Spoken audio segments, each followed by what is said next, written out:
हम लक्ष्मी चौधरी यहाँ सब गोटे के प्रणाम करे छी।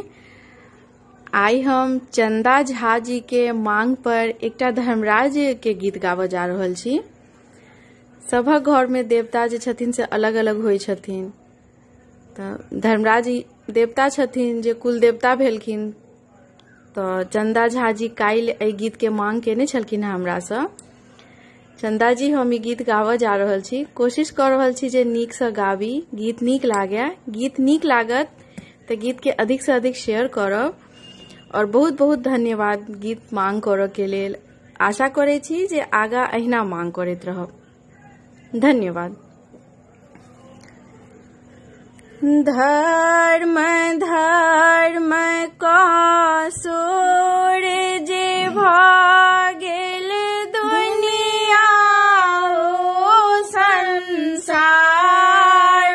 में, धर्म के महिमा के नहीं जाने, महिमा छन अपार।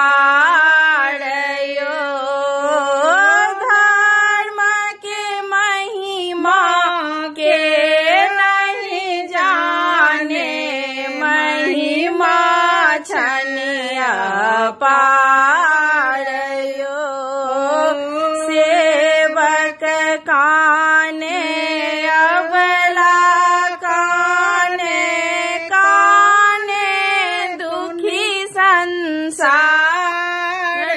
यो, नयन नोर नीरट बगिरहल अछि, बहि गेल गंगा धार यो, नयन नोर नीरट बगिरहल अछि, बहि गेल गंगा धार यो।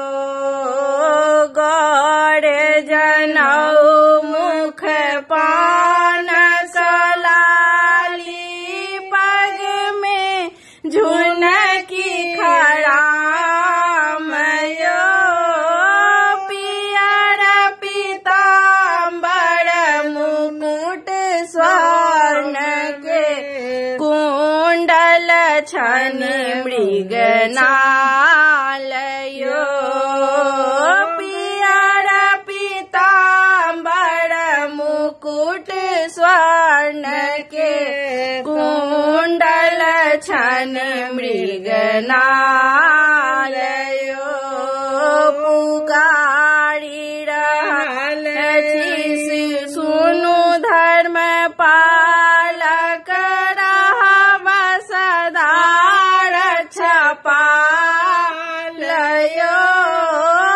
मानिया ज्ञानी सदा निज राखब, शरणागत प्रतिपाल यो, मानिया ज्ञानी सदा निज राखब, शरणागत प्रतिपाल यो, धर्म धर्म का सोर जे भागेल दुनिया ओ संसार में, धर्म के महिमा के नहीं जाने, महिमा छन अपार यो, धर्म